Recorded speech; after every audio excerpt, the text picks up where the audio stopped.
ایک سورہ فاتحہ کی تلاوت فرما دیجیے گا تمام ارواح مومنین.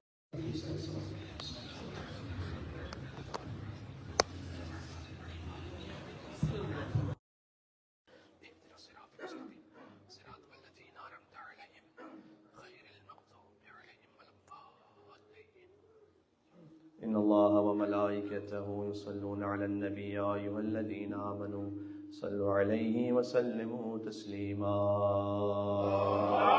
صلوا على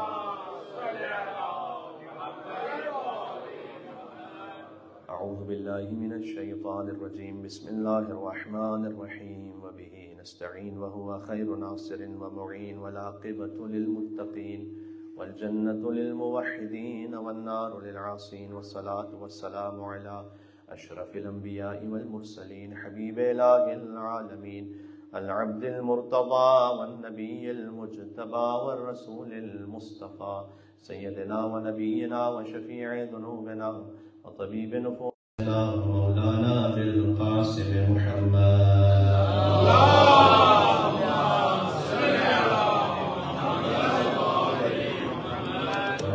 الطيبين الطاهرين المعصومين المرحومين المنتجبين المنتخبين الميامين سيما بقية الله في الأرضين الذين أذهب الله عنهم الرجس وطهرهم تطهيرا.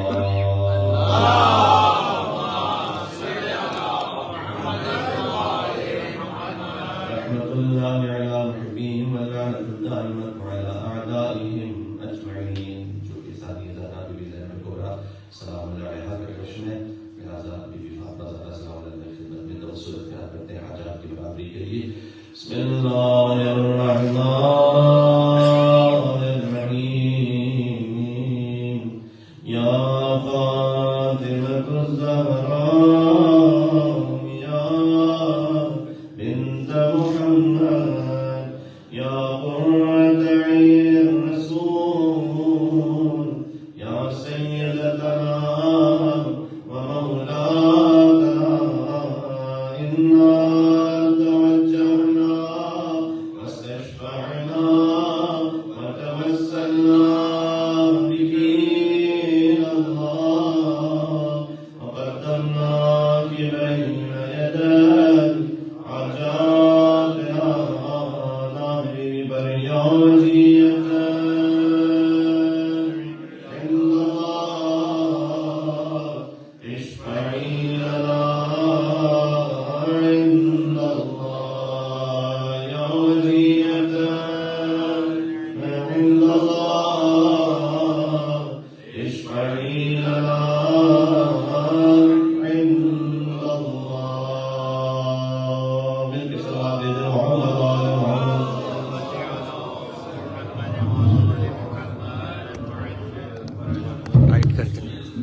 قال اللہ تبارک و تعالی فی القرآن. بسم اللہ الرحمن الرحیم. من عمل صالحا من ذکر او انثى وهو مؤمن فلنحيينه حیاة طیبہ ولنجزینهم اجرهم باحسن ما كانوا يعملون.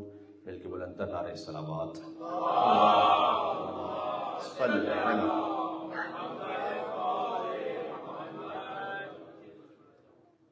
سید الشہداء کی شریکہ کا جشن ہے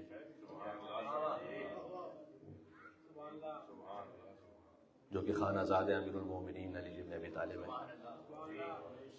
علی خالہ زاد رب اکبر ہیں اور بی بی زینب خانہ زاد مولا حیدر ہے. اور یہ آپ جانتے ہیں کہ بی بی کا نام گرامی اللہ سبحانہ و تعالیٰ کے حکم سے رکھا گیا. حضور مکرم نے رکھا خود. چونکہ اللہ سبحانہ و تعالیٰ کے حکم سے رکھا گیا ہے لہذا نام بی بی کا گویا وحی الہی ہے. جب آپ بی بی کا نام لیتے ہیں اس کا مطلب ہے کہ وحی الہی کی تکرار کر رہے ہیں. عظمت بی بی زینب سلام اللہ علیہا ان کے نام گرامی کی عظمتوں پر مل کے صلوات بھیجیں. محمد صلی اللہ علیہ وسلم.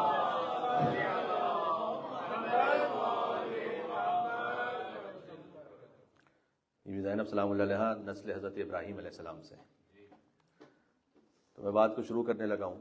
چونکہ بی بی کا جشن ہے تو 5 کلیدی فقرے بی بی کی زندگی سے عرض کروں گا. ہر انسان کی زندگی میں دیکھیں اہل بیت علیہ السلام ان کا تو ایک ایک عمل ایک ایک حرف وہ مرکز ہے. لیکن ہماری ہدایت کے لیے کبھی ہوتا ہے کہ آپ کچھ جملوں کو اخذ کرتے ہیں کسی کی زندگی سے, کہتے ہیں کہ اس پر پوری زندگی محیط ہو سکتی ہے میری اور بچوں کی نسلوں کی ہدایت کے لیے درس کے لیے.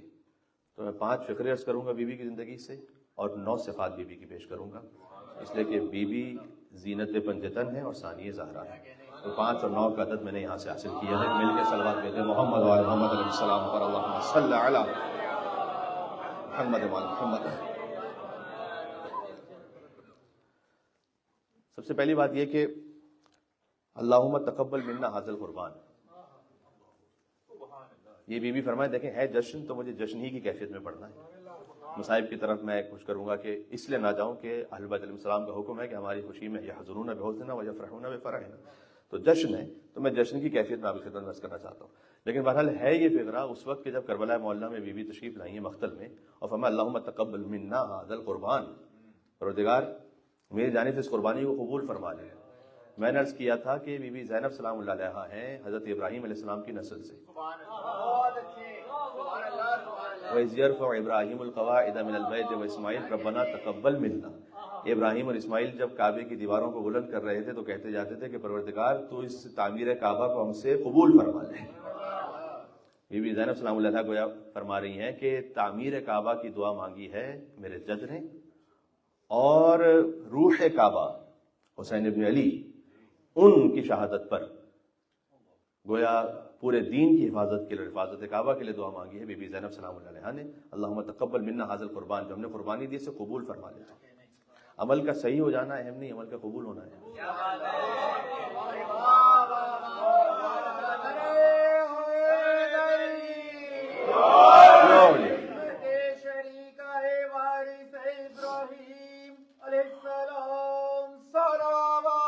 اللہم صلی علی محمد و آل محمد.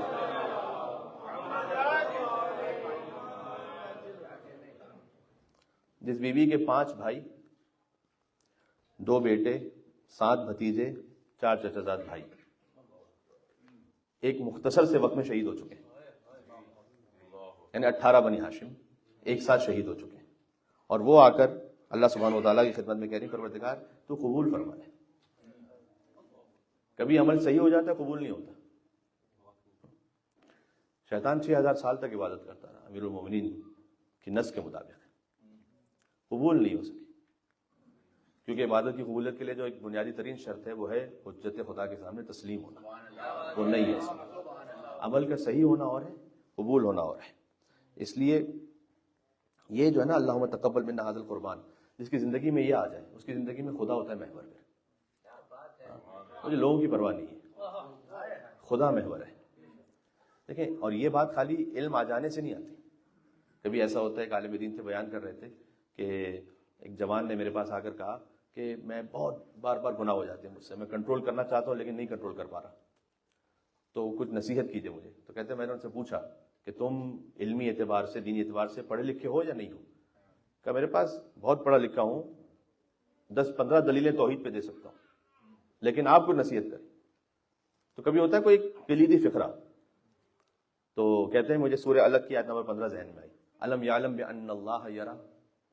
کہ یہ بات ہمیشہ ذہن میں رکھیے گا, کیا تم نہیں جانتے کہ اللہ دیکھ رہا ہے؟ کیا تم نہیں جانتے کہ اللہ دیکھ رہا ہے؟ اس آیت کا شان نزول پتہ ہے کیا ہے؟ حضور مکرم تھے سجدے میں, ابو جہل نے آ کے گستاخی کرنا چاہیے, مسجد الحرام کی بات ہے یہ. ابو جہل نے آ کے گستاخی کرنا چاہیے یہ کہتے ہوئے کہ محمد صلی اللہ علیہ وآلہ وسلم وہ تو سجدے میں ہیں, یعنی مجھے نہیں دیکھ رہے, تو مجھے نہیں دیکھ رہے تو میں جو کر لوں اس وقت انہیں معلوم ہی نہیں ہوگا. اسی وقت آیت نازل ہوئی اور حضور مکرم نے سجدے میں آیت پڑھی الم یعلم بان اللہ یرا. کیا تم نہیں جانتے کہ اللہ دیکھ رہا ہے؟ ایک مل کے صلوات بھیجیں محمد و آل محمد علیہ السلام پر, اللہم صلی علی.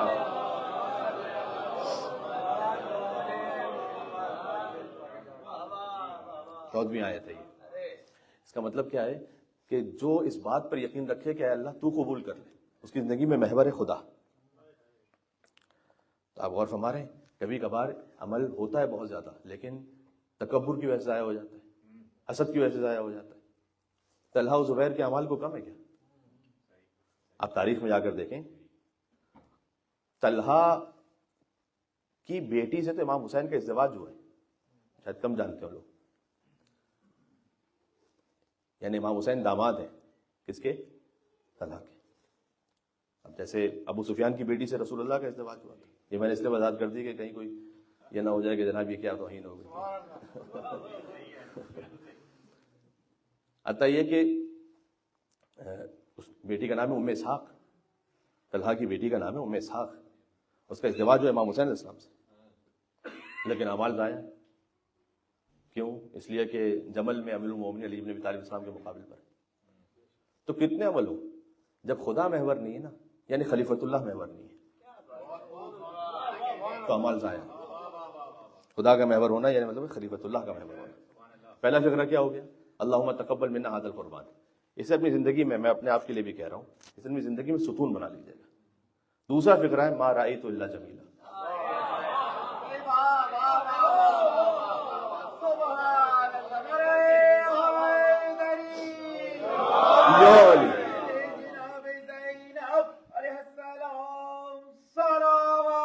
اللہم صل علی محمد و علی محمد۔ میں نے زیبائی کے علاوہ کوئی دیکھا ہی نہیں کربلا میں۔ اس فکرے کا مطلب کیا ہے؟ یعنی مثلاً کیا ششماہے کا گلا چھدا ہوا ہونا یہ کوئی زیبائی ہے؟ یا حجت خدا کی لاش کا پامال ہو جانا یہ زیبائی ہے؟ یا مثلاً علمدار کے بازو قلم ہو جانا کیا یہ زیبائی ہے؟ زیبائی ہے کربلا میں اخلاص، زیبائی ہے ایثار، زیبائی ہے کہ ایک 14 برس کا شہید آئے میدان جنگ میں مقتل میں کہے کہ امیری حسین و نعم الامیر، حسین میرا امیر ہے اور حسین سے بڑھ کر کون امیر ہے۔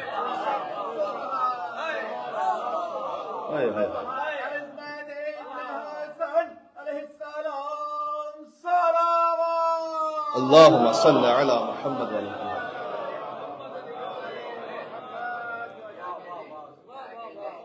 یہ ہے کربلا کی زیبائی، ما رأیت الا جمیلا۔ یہ ہے کربلا کی زیبائی کہ با وفا کے بازو قلم ہو اور وہ کہیں واللہ ان قطعتم عن یمینی فانی احامی ابدا عن دینی عن امام صادق یقینی۔ خدا کی قسم چاہے تم نے میرا دائیں ہاتھ قلم کر دیا لیکن میں اپنے امام کی نصرت کرتا رہوں گا جو حسین عباس کا دین ہے، عن امام صادق یقینی۔ یہ ہے کربلا کی زیبائی، یہ ہے کربلا کی زیبائی کہ سعید ابن عبداللہ امام حسین علیہ السلام کے آگے کھڑے ہوں تاکہ تیر حسین تک نہ پہنچیں، اور پھر سوال کریں وفیت تو ابن رسول اللہ، مولا جو وفا کا حق تھا وہ پورا ہو گیا یا نہیں؟ یہ ہے کربلا کی زیبائی، یہ ہے ایثار، یہ ہے خلوص، یہ خدا محور، یہ ہے کربلا کی زیبائی۔ ما رأیت الا جمیلا، پہلا جملہ ہے اللہم تقبل منا ھذا القربان، دوسرا فقرہ ما رأیت الا جمیلا۔ یہ انسان کو کیا عطا کرتا ہے؟ یہ انسان کو عطا کرتا ہے کہ سختیاں کتنی بھی ہو جائیں زندگی میں، ما رأیت الا جمیلا، میں نے کچھ دیکھا ہی نہیں اللہ کی جانب سے سوائے خوبی کے اور زیبائی کے۔ یہ انسان کو اگر اس کے وجود میں اتر جائے یہ جملہ تو اسے سختیوں میں ہمت عطا کر دیتا ہے۔ مثلا کوئی جوان یہ پوچھے کہ میرا ہی بیٹا ڈسیبل کیوں ہوا، مثلا کوئی یہ پوچھے کہ میرے کاروبار کے ساتھ یہ کیوں ہوا، مثلا کوئی یہ پوچھے کہ میری والدہ کے ساتھ، میرے والد کے ساتھ کیوں۔ زندگی ہے نا وہ کیوں سے بھری پڑی ہے، کیوں کیوں کیوں کیوں کیوں۔ اگر اللہ پر یقین ہے تمہارا رأیت الا جمیلا، کچھ بھی نہیں ہے سوائے کہ زیبائیوں کے، کیونکہ اللہ سبحانہ و تعالیٰ کی جانب سے اگر اللہ کوئی امتحان لے رہا ہے تو یا گناہ کو معاف کر رہا ہے یا درجات کو بڑھا رہا ہے۔ تمہارا رأیت الا جمیلا، ہم نے کوئی دیکھا ہی نہیں سوا اس نے خوبی کے۔ مل کے صلوات بھیجیں نام بی بی زینب سلام اللہ علیہ۔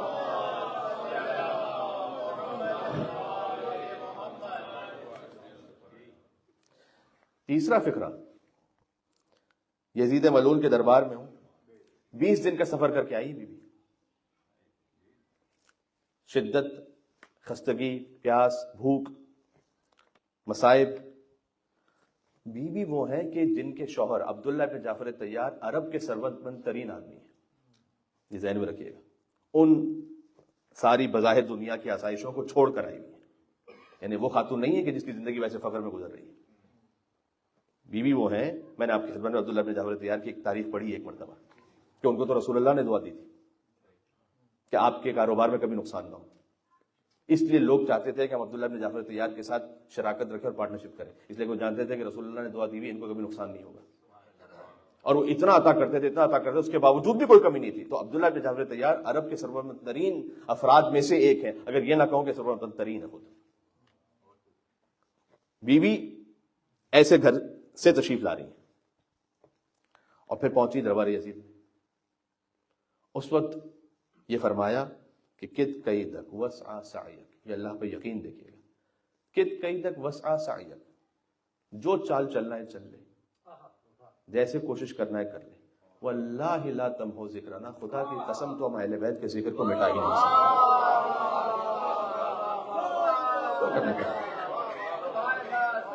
اللہ اکبر، اللہ اکبر.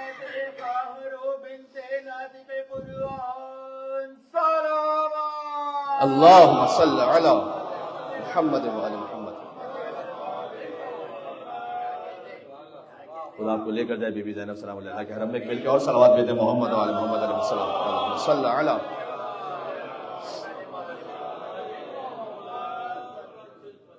ضمناً بس ایسی بات یاد کر دوں کہ بی بی کا جو حرم مطہر ہے شام میں سبھی جانتے ہیں، لیکن ایک احتمال مصر کا بھی، اور یہ خاص وجہ سے میں پیش کر رہا ہوں. اچھا، آیت اللہ مرشی نجفی نے اس بات کو احتمال دیا ہے مصر کا، تو یعنی کسی معمولی شخصیت نے نہیں.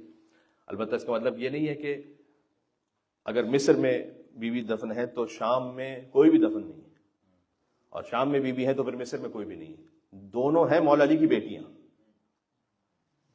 لیکن مولا علیہ السلام کی دختر ہونے کے سبب ایک اشتباہ یہ ہوا کہ بی بی زینب سلام اللہ اس طرف دفن ہے یا وہاں. یہ میں خاص طور پر اس لیے بات کر رہا ہوں کہ یہ جو ایام ہیں، یعنی بیوی کی جشن کے ایام 5 جمادی الاولیٰ سے آگے، اس میں ایک آگاہ رئی شہری تھے کہ جو مصر گئے، کہتے ہیں کہ میں وہاں حرم میں گیا جو منسوب ہے مصر میں بی بی زینب سلام اللہ سے، قاہرہ کے قریب زینبیہ کا علاقہ ہے، جیسے دمشق کے قریب زینبیہ کا علاقہ ہے. تو کہتے ہیں کہ وہاں میں نے دیکھا کہ 5 دن تک جشن مناتے ہیں مصری، بیوی کی آمد پر. اہل سنت ہے وہ، 5 دن تک جشن مناتے ہیں بی بی زینب سلام اللہ کی آمد پر. تو غور فرمائیے گا، خود مصری خاتون ہے ایک عائشہ بنت شاطے، اہل سنت سے، انہوں نے کتاب لکھی ہے زینب قہرمان کربلا. یہ بات یاد رکھیے گا، اہل بیت علیہ السلام کی خدمت میں جو جہاں کہیں جیسے اس کو سعادت نصیب ہو جائے. ابھی آپ یہاں بھی بیٹھے ہوئے نا، یہ بھی اہل بیت السلام کی خدمت ہے. صادق علیہ محمد کے ایک غلام تھے، یعنی ان کے یہاں خادم تھے، تو وہ خدمت کیا کرتے تھے مولا کی. تو خراسان سے ایک شخص آیا. اب خراسان کا وہ کافی امیر شخص تھا، اور خراسان میں کافی اچھی آب و ہوا ہے. مدینہ میں آپ جانتے ہیں کہ بڑی شدید گرمی ہے. تو وہاں سے وہ آیا. وہ خراسان کا شخص کچھ دنوں تک آتا رہا امام کی خدمت میں. تو اس نے دیکھا کہ خادم ہے خاص امام کا، جو امام کی سواری تیار کرتا ہے، امام کے لیے اہتمام کرتا ہے. تو اس نے ایک دن آ کے امام سے، اس خادم سے یہ کہا کہ کیا تم اس بات کے لیے تیار ہو کہ میں اپنی ساری دولت تمہیں دے دوں اور خراسان کی آب و ہوا، بہترین گھر، مجھے تم یہ خدمت دے دو. اچھا، وہ بھی کافی عرصے تک خدمت کر چکا تھا، تو اس نے سوچا کہ ٹھیک ہے، کچھ اچھی آب و ہوا میں چلے جائیں. تو آیا امام کے پاس اور اس نے آ کر یہ کہا کہ سوال کیسے کیا اس نے کہا کہ اگر اے مولا کوئی خیر مجھ تک پہنچنا چاہے تو آپ روکیں گے تو نہیں اس کو؟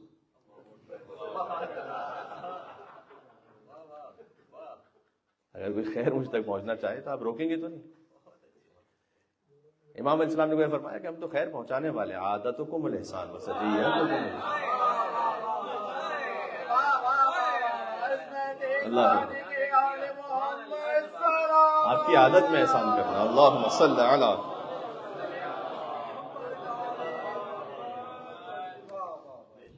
آپ کی عادت میں احسان کرنا. امام نے کہا نہیں، ہم کیوں خیر کو روکیں گے؟ تو بس اس نے کہا کہ مولا ایک شخص آیا ہے، آپ کے خادموں میں کوئی کمی نہیں ہوگی، وہ خراسان سے آپ کی خدمت کے لیے، تو میں اس کی جگہ چلا جاتا ہوں، آپ کی خدمت کرے گا. امام نے کہا ٹھیک ہے، لیکن امام کا کام ہے امر بالمعروف نہی عن المنکر، امام اسے ہدایت کریں گے. اب وہ جب جانے لگا تو امام نے کیسے ولایت کی ہدایت کی اسے؟ امام نے کہا تم نے ہماری اتنی خدمت کی ہے تو یہ بات سنتے جاؤ. وہ یہ کہ قیامت میں جو سب سے عظیم مقام ہوگا وہ رسول اور آل رسول کا ہوگا، اور ہمارے ساتھ جنت میں ہمارے مقام پر وہ رہے گا جو دنیا میں ہمارے ساتھ تھا.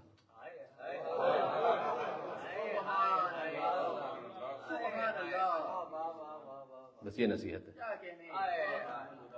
اس سے ہمیں یقین ہے کیونکہ امام علیہ السلام کا کرم آج تک جاری و ساری ہے. تو یہاں پر فقط فزیکلی ان کے ساتھ ہونا مراد نہیں ہے. آپ یہاں پر رہتے ہوئے ان کے حرم سے بظاہر ہزاروں کلومیٹر دور بھی ان کے ساتھ ہو سکتے ہیں اگر آپ ہیں عمل میں ان کے ساتھ, اگر آپ ہیں کردار اور عمل میں اور عقیدے میں ان کے ساتھ, تو آپ وہاں ساتھ میں ہو سکتے ہیں. غور فرمائیں. امام نے کہا جو دنیا میں ہمارے ساتھ ہوگا وہ جنت میں ہمارے ساتھ ہوگا. عجب ہے. وہ جب باہر نکلا تو خراسانی چہرے کو دیکھ کر سمجھ گیا کہ یہ منع کرنے کے لیے آیا. پہلے گیا تھا تو بڑا اس کیفیت میں گیا تھا, لیکن جب واپس آ رہا ہے تو یہ کسی اور کیفیت میں واپس آ رہا ہے. یہ اہل بیت علیہ السلام کی شان ہے. زہیر خین گئے تھے امام حسین کے خیمے میں, گئے تھے عثمانی تھے, آئے تھے حسینی تھے. تاریخ میں لکھا ہے.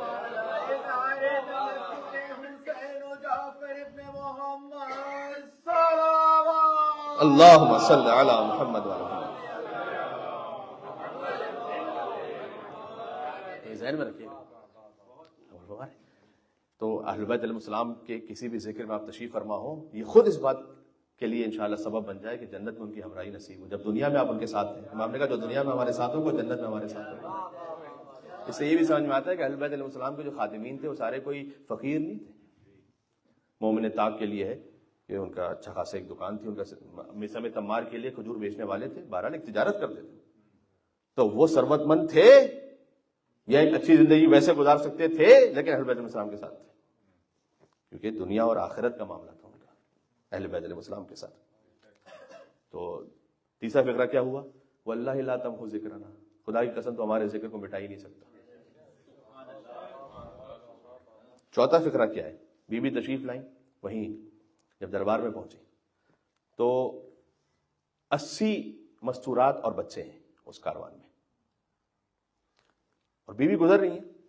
یزید شراب کے نشے میں اقتدار کے ساتھ بیٹھا ہوا ہے, امام حسین السلام کا سر بھی سامنے. یعنی یہ کہ اس نے ہر طرح سے کوشش کر لی ہے کہ شہزادی زینب سلام اللہ علیہا اور بیویاں ان پر کسی طریقے سے اپنا اثر دکھا سکے. تو اس طرح سے لکھا ہے تاریخ میں کہ بیوی وہاں سے گزری اور اصل اس طرف دیکھا بھی نہیں, توجہ ہی نہیں کی. گویا جیسے اب کہتے ہیں نا کسی کو نظر انداز کرتے ہیں, ایسے ہی نہیں سمجھتے کسی. تو اس وقت یزید نے یہ کہا کہ یہ کون بیوی گزر رہی. اس وقت بیوی نے فرمایا, چوتھا فقرہ میں کہہ رہا ہوں, انی استصغر قدرک, میں تیری قدر کو حقیر سمجھتی. انی استصغر قدرک, I belittle your destiny. اس کا ترجمہ یہ ہے. وہ امیر المومنین نے جو خطبہ متقین میں نہیں کہا, جو متقین کی صفات بیان کرتے ہوئے کہ عظم الخالق فی اعینہم فصغر ما دونہ, متقی وہ ہوتے ہیں کہ جن کی نگاہوں میں خالق اتنا عظیم ہوتا ہے کہ باقی سب کچھ حقیر ہوتا ہے. آپ کی نگاہ میں اگر خالق عظیم ہے تو سب کچھ حقیر ہے, باقی ختم. اور یہ ایک مثال اس کی دی جاتی, آپ رن وے پر ہیں, پلین میں تشریف فرمائے, فلائٹ اڑنے والی ہے, آپ کو ساری چیزیں بہت بڑی بڑی نظر آ رہی ہیں, لیکن جب آپ اڑتے ہیں اوپر جاتے ہیں پرواز کرتے ہیں تو پھر ہر چیز چھوٹی ہوتے بالکل چھوٹی اور ختم ہو جاتی ہے.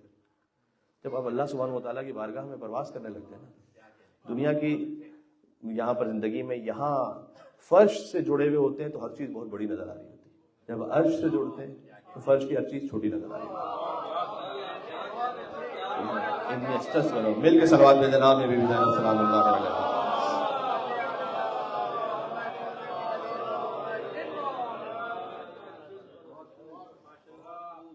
پانچواں فقرہ, وہیں دربار میں پہنچی تو یزید ملعون نے یہ کیا ہوا تھا کہ پردہ لگایا ہوا تھا اور گھر کی اس کی مستورات وہاں تھی پردے پہ. اب یہ مستورات کے لیے قابل غور جملہ ہے جو بی بی نے حجاب کی عظمت کو بیان کیا, اور مرد سارے سامنے موجود تھے اور اہل بیت علیہ السلام کو ان مردوں کے درمیان بٹھلا دیا گیا. اس وقت بی بی نے فرمایا کہ امن العدل یا ابن الطلقاء, کیا یہی انصاف ہے اے ہمارے آزاد کردہ غلام کے بیٹے کہ تیرے گھر کی بیویاں وہ پردے میں ہوں اور آل رسول وہ بغیر حجاب کے سامنے ہوں. میں عرض کروں آپ سے کہ آپ دنیا میں جہاں کہیں رہ رہی ہیں, حجاب آپ کو بی بی فاطمہ زہرا سے ہمراہی عطا کر دیتا ہے. ان کی ہمراہی عطا کر دیتا ہے، حجاب آپ کو بی بی زینب سلام اللہ علیہ کی ہمراہی عطا کر دیتا ہے۔ تو یہ 5 فکرے ہمیشہ ذہن میں رکھیے گا، میں انشاءاللہ اس کو دہراتا ہوں، آپ انشاءاللہ ساتھ پڑھیں گے میرے۔ اللہم تقبل منا ھذا القربان ما رأیت الا جمیلا کت قیدک وسع سعیک لا تمحو ذکر واللہ لا تمحو ذکرنا انی استصغر قدرک امن العدل یمنۃ لک۔ یاد رہے گا انشاءاللہ آپ کو، یہ 5 چیزوں کو محور بنا لیں۔ بیوی کی جو صفات ہے نا، میں 9 صفات پیش کروں گا۔ خصائص الزینبیہ نام سے کتابیں لکھی گئی بیوی کی صفات پر، اس میں سے میں عرض کر رہا ہوں۔ سب سے پہلی ہے وہی خدا محوری۔ اتنا کچھ ہو گیا، بیوی نے وہاں کا اللہم خذ بحقنا، اے پروردگار تو یزید سے ہمارا حق لے لے، تو لے۔ تو آپ امید جو ہے نا وہ خدا سے مانگ کے رکھیں، اس کی حجتوں سے مانگ کے رکھیں۔ شب 11 محرم یعنی شام غریبہ بھی نماز شب نہیں قضا کی، یہ کیسی خدا محوری ہے؟ آپ تصور فرمائیے گا، جس کی زندگی کا محور خدا ہونا۔ ایک جملہ کہہ رہا ہوں، یاد رہ جائے تو انشاءاللہ مجھے بھی دعا سے نواز دیجیے گا۔ جس کی زندگی کا محور خدا، اس کی زندگی میں کبھی بند گلی نہیں ہوتی، کبھی بند گلی ہوتی ہے۔ کیوں بند گلی ہوتی ہے؟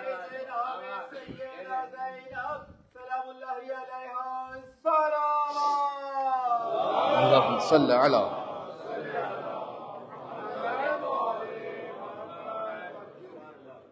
زندگی اس اطمینان کے ساتھ ہوتی ہے۔ دیکھیں لذت کی بھی 2 قسمیں، لذت جسمی اور لذت معنوی۔ بولی سینا نے لکھا ہے کہ لذت جسمی کا معاملہ یہ ہے کہ وہ محدود ہے، آپ کو کھانا بہت اچھا لگتا ہے، کتنا کھا لیں گے؟ لذت جسمی جو ہے نا وہ محدود ہے، 2 دفعہ کھا لیں گے، 4 دفعہ، لیکن اگر آپ 5 6 دفعہ 10 دفعہ کھانا کھائیں گے کہیں گے نہیں بھائی، لذت جسمی محدود ہے۔ اور لذت جسمی کے بعد اس میں آگے آفات بھی بہت ہیں، اگر ایکسٹرا کھا لیا تو پھر جسم کے لیے نقصان دہ۔ لذت معنوی میں ایسا نہیں ہے، الا بذکر اللہ تطمئن القلوب، اس لیے کہ جو ذکر خدا سے سکون حاصل کرے، یعنی خدا کی یاد سے سکون حاصل کرے، اس میں کوئی سائیڈ ایفیکٹ نہیں ہے، اس میں خیر ہی خیر ہے نا۔ تو یہ ہے خدا محوری۔ دوسری بیوی کی صفت آپ جانتے ہیں، میں نے تو خالی ترتیب دیا، ایک شجاعت ہے۔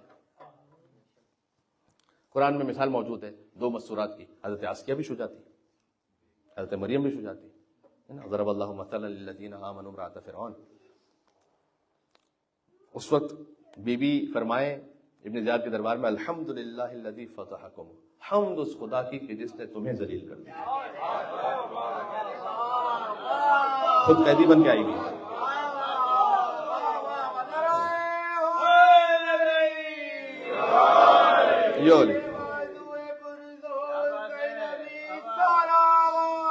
اللہم صلی علی محمد وعلی محمد۔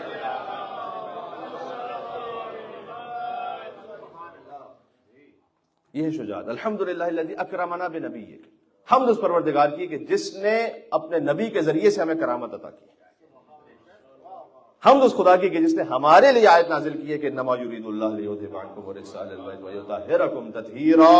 اللہم صلی علی۔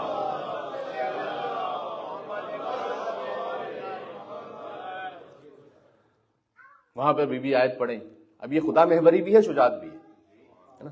وہاں پہ بی بی آیت پڑھیں، ایک آیت ہے جو بھائی نے شب عاشور پڑھی ہے، بہن نے دربار یزید میں پڑھی ہے شام میں، امام حسین علیہ السلام نے بھی پڑھی یہی آیت، اور پھر بی بی زینب سلام اللہ علیہ نے بھی یہی آیت پڑھی ہے، لا تحسبن الذین کفروا، جو کافر ہیں یہ گمان نہ کریں کہ ہم نے انہیں مہلت دی ہوئی ہے۔ تو جب ہم نے انہیں مہلت دی ہوئی ہے تو ہم ان کے اعمال کو بھول چکے ہیں۔ انما نملی لہم لیزدادوا اثما، ہم تو مہلت اس لیے دیتے ہیں کہ گناہ تھوڑے اور کر لیں۔ یہ امام حسین السلام نے بھی شب عاشور پڑھی، ہم تو مہلت اس لیے دیتے تمہارے گناہ تھوڑے سے اور آ جائیں سامنے اور گناہ کر۔ دیکھیں اللہ اگر فرعون کو پہلے قتل پہ پکڑ لے تو پتہ کیسے چلے گا کہ فرعون کتنا پست ہے؟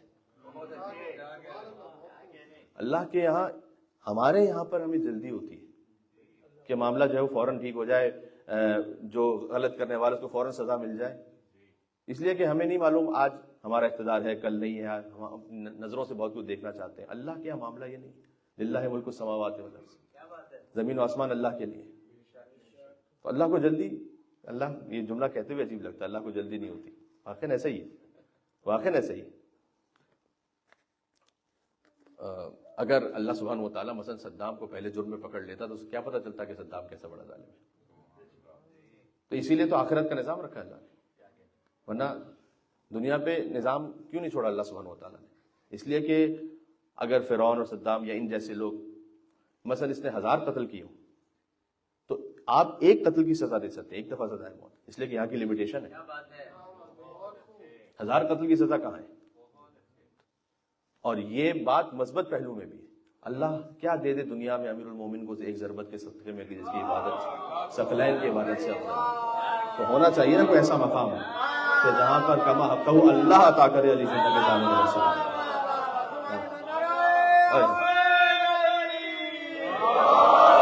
یولی اللہم صلی علی محمد وعلی محمد۔ پہلی صفت خدا محوری، دوسرا شجاعت، تیسرا عقیلہ ہونا ان کا۔ عقیلہ یعنی جس کی زندگی کا ایک ایک حرف اور ایک ایک عمل وہ عقل سے متصف ہے، بے عقلی نہیں ہے۔ جذبات میں آ کے انسان بے عقلی ضرور کرتا ہے، لیکن جو اتنے مصائب سے گزری ہوں اور میزان عقل پہ پوری اترے، وہ بھی بنی ہاشم کا جو میزان ہے وہ ہے عقیلہ بنی ہاشم۔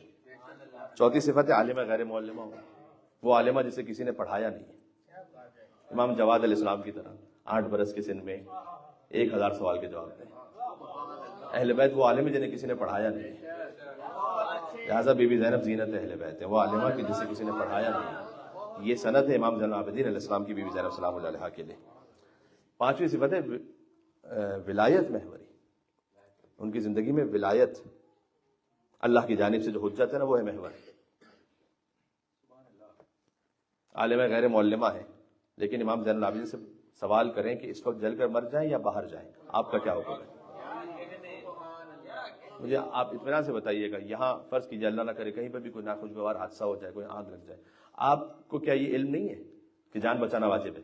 اگر ایک خاتون بغیر حجاب کے بھی ہیں تو ان کو جان بچانے کے لیے باہر چلے جانا واجب ہے۔ ایک مسئلہ کہ جو ایک چھوٹے بچے کو معلوم ہے وہ بی بی زینب سلام اللہ علیہ کو نہیں معلوم ہے، بی بی کو معلوم ہے، لیکن بی بی بتلانا چاہ رہی ہے کہ اب ولی خدا کون ہے۔ یہ ہے ولایت محوری۔ اور شمر جالس علی صدر، شمر امام حسین السلام کے سینے پر ہے، لیکن جب کہیں ارجعی الی الفسطاط، امام کہیں کہ خیموں میں چلی جاؤ، اب کیسی بھی منزل آ جائے وہ چلی جائیں گی، کیونکہ ولایت محور۔ فرمائے اصبری یا اختا، اے بہن صبر کرو، اب صبر کریں گے۔ اور اسی سے نکلتی ہے چھٹی کیفیت کے ان کا صابرہ ہونا۔ دیکھیں کربلا ہے ہی نامکمل بی بی زینب سلام اللہ کے ذکر پہ، یہ تو آپ سبھی جانتے ہیں۔ امام حسین اسلام کی رخصت ہو تو بی بی زینب ہے، امام حسین کی شہادت ہو بی بی زینب ہے، مولا عباس السلام کی رخصت ہو بی بی زینب ہے، حضرت علی اکبر السلام کی شہادت ہو بی بی زینب سلام اللہ علیہا ہے۔ فقط ایک موقع پہ بی بی نظر نہیں آئیں گی جب ان کے اپنے بچوں کی لاشیں آئیں گی۔ یہ ہے بی بی کا صابرہ ہونا۔ آپ اس کیفیت کو سمجھ رہے ہیں؟ اللہ اکبر۔ ان کا با عفاف اور با حیا ہونا اس شان کے ساتھ کہ میں نے عرض کیا کہ وہاں کہیں حجاب کی عظمت پر کہ کیا یہ انصاف ہے کہ تیری مستورات وہاں ہوں اور آل رسول باہر ہوں۔ اس کے بعد ایک بڑی اہم بات ہے، 8ویں صفت بیوی کی جو میں یہاں پر لکھ کے لایا ہوں، وہ ہے ان کی فصاحت۔ دیکھیں بیوی کے چلنے کا انداز بی بی فاطمہ جیسا ہے، بولنے کا انداز مولا علی جیسا ہے۔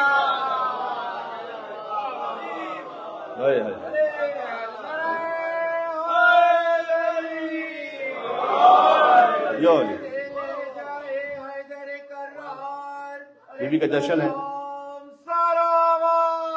اللہ صلی علی۔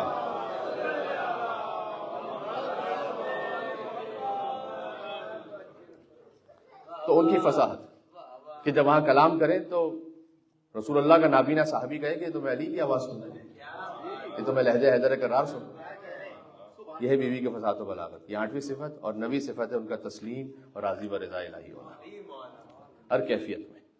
یہ صفات بھی انشاءاللہ آپ کے ذہن میں رہیں گی۔ خدا محوری، شجاعت، عقل کے ساتھ زندگی گزارنا، عالمہ غیر معلمہ ہونا، ولایت محوری، صبر کرنا مصائب میں، عفاف اور حیا کو اپنے کمال پہ رکھنا، فصاحت کا ہونا، اور تسلیم و رضا کی منزل پر۔ میں نے آج آپ کی خدمت میں 5 فقرے پیش کر دی اور 9 صفات بیوی کی پیش کر دی۔ اور میں اپنے آپ کو ذاتی طور پر ساری کائنات پہ بیوی کا احسان ہے. میں عرض کروں کہ جب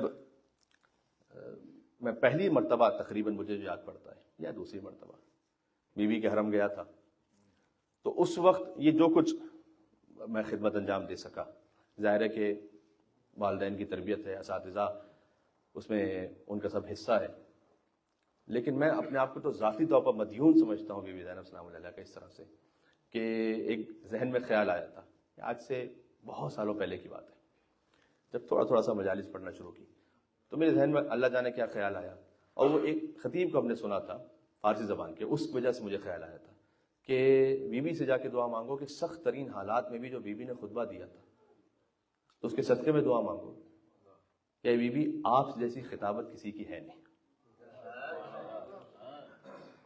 تو یہاں سے بھیک مانگی جا سکتی ہے خطابت کی.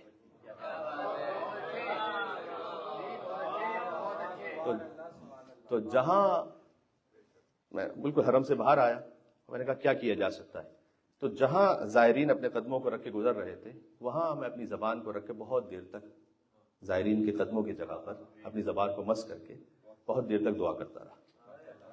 اس کے بعد مجھے خود محسوس ہوتا ہے کہ کچھ عطا کیا ایسا بیوی نے کہ بس ان کا کرم انشاءاللہ جاری و ساری رہے. تو یہ جو مدیوں ایک مل کے صلوات بھیج دینا ہے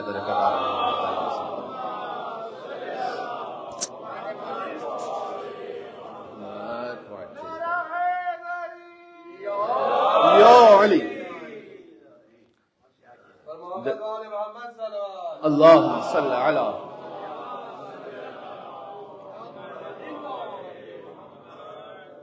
دو صلوات آپ مسلسل پڑھ چکے ہیں، پنجتن پاک کا عدد پورا ہو جائے تو جشن کی تکمیل کے لیے 3 مرتبہ شہزادی زینب سلام اللہ کی عظمتوں پر اور مل کے صلوات بھیجیں محمد و آل محمد پر. اللہم صلی علی محمد